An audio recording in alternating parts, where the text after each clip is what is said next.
Today was a beautiful day at Barcelona. You could see that the waves were coming in nicely. Beautiful sun. It was warm enough for me to wear sandals, and of course I had to put my feet in the water. I wasn't quite sure how cold it was, but when you see here in a second right there, yep, my feet got a little cold. I did not venture out much farther than that. The wind was playing havoc with my microphone, so I decided not to include my audio with this part of the video. The rest of the video, when I'm talking about some things, I apologize in advance for my wind noise. There's not much I could do about it, but I hope you enjoy the rest of the video. I was just thinking, it's very reassuring that my boyfriend knows me so well that he knew that I was heading to the water. Something I've been kind of struggling with. So dating after divorce and dating after being twice divorced. Because to be honest with you, never really thought I would ever want to be in a relationship again, and kind of having a steady relationship at my age right now is very different than, say, when I was in my 20s. Having said that, I am really looking at my relationship with him a lot differently now than I did going into this relationship, and we definitely have had some ups and downs. I think now we're in a much better place than we were when we first had our first major blow up. And to be honest with you, I wasn't sure if we were going to survive after that. And now I almost can't imagine my life without him, which scares me. Being a tough mama, I had sort of determined that after my last divorce, I was not going to ever allow myself to let anyone into my world. And Doug has persisted in breaking down all the walls that I'd put up, or most of them, and it's very nice but very scary at the same time to allow somebody into that world. And despite all of my best efforts to shut him out, he's done really well about, finding his way in. And he loves me despite some of my shortcomings, and he knows me very, very well. Anyway, that's just kind of a random thought right now while I was staring at the water. In here, literally combing through the stones on the beach, just looking for some beach glass. In one of my earlier vlogs, I talked about how the water gives me a calming effect. I didn't really need that today. It was more of I've had a wonderful, beautiful weekend, and I wanted to finish out this unseasonably warm day. It got up to about 85, I think, today, for May 19th, and my part of New York is very abnormal.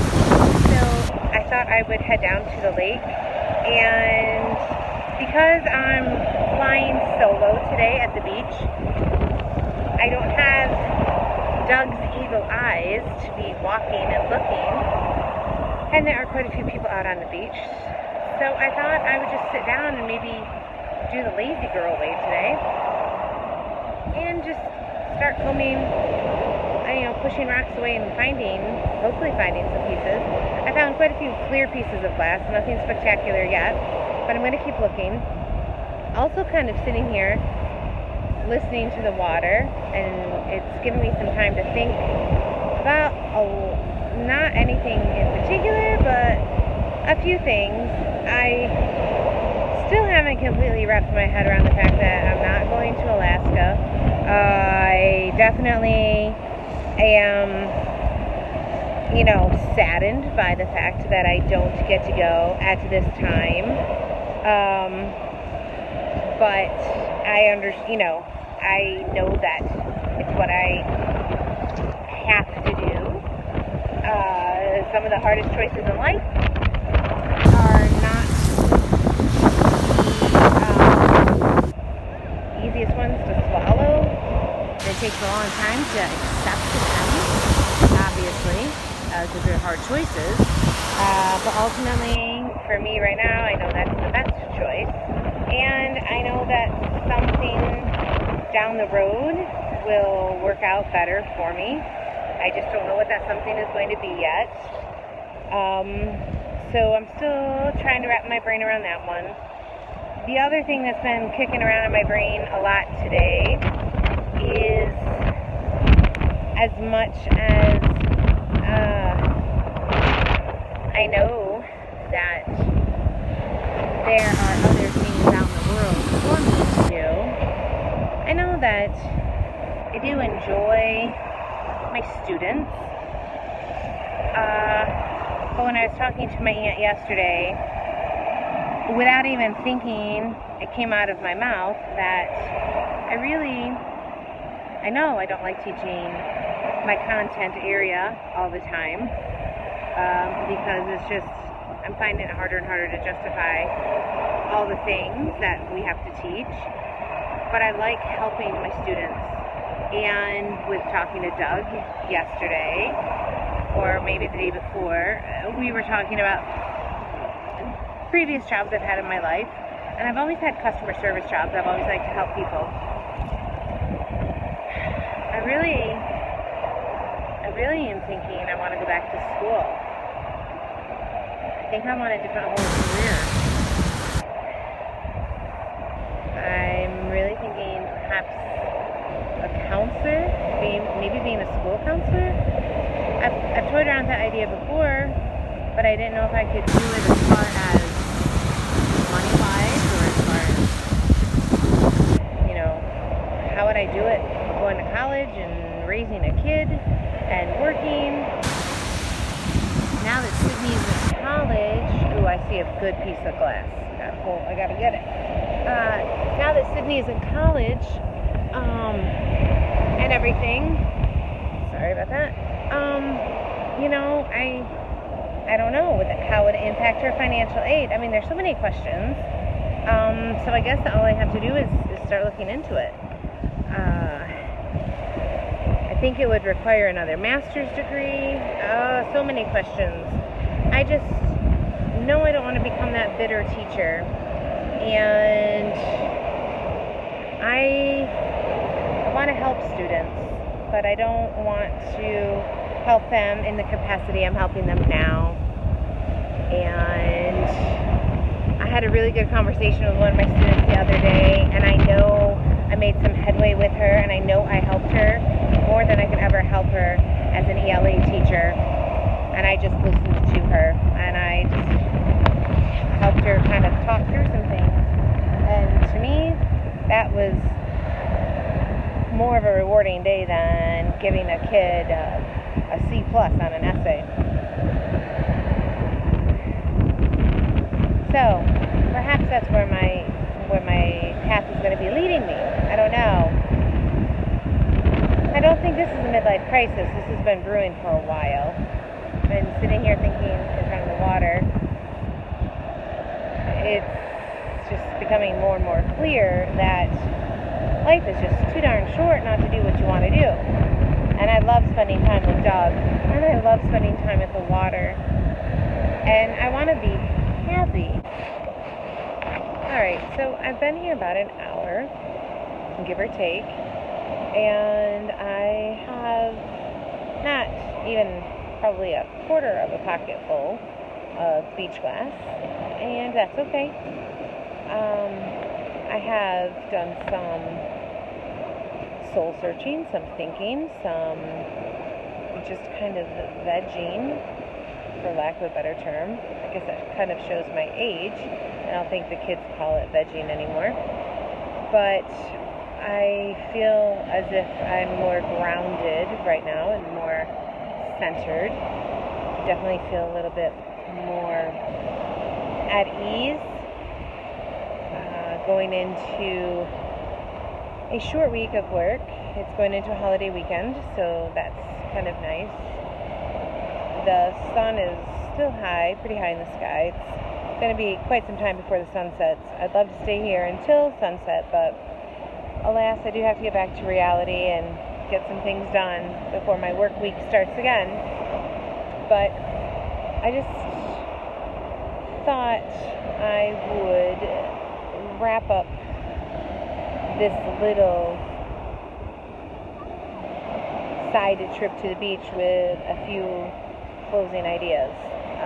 Number one, any opportunity that you can get to spend time with people that you love fiercely, do that. Life is too damn short to not do those things. And today I got to spend time with my daughter and her boyfriend and the man that I love. So that was fun. And his parents too. And I adore his parents. So that was a lot of fun. Number two, when you have a place that you thoroughly enjoy, like the water for me, the beach, and you can easily take a little bit of time out of your day to go there, do it. It doesn't matter how many things you have on your agenda. Take the time and do something for yourself. We as mothers, actually as any parent, you don't have to just be a mother, as any parent, we need to take time to do things for ourselves that we enjoy, because that will help us in the long run. And I need to, as my daughter tells me, I need to be the sun of my own universe. And so today I opted to do that. And it feels really nice. I feel better. I feel like I can breathe better. And ultimately, I will have probably a better night's sleep tonight even. Number three, if you're unhappy with your job, you don't live to work. You work to pay your bills and to be able to do the things that you want to do. But if you're unhappy, you should do something about that. Whatever you can do within your means. I'm not saying go out and quit your job. I'm not saying that, but you have to be happy.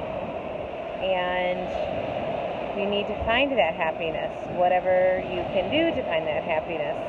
And so I need to start heeding my own advice, and I am going to actively start pursuing and seeing what I can do to maybe change career paths. And if not, perhaps see if there are other options for me. Number four, stop being afraid. I was afraid to allow myself to fall in love. I was afraid to allow myself to be vulnerable. And this weekend, I just allowed myself to let go. And I hope Doug realized that, because I was very calm this weekend. Okay, I had some photo bombers. I didn't want them in my video. So, the last thing I was talking about was not being afraid. Okay, so number five, probably the last thing I'm going to take away from my little trip at the beach today.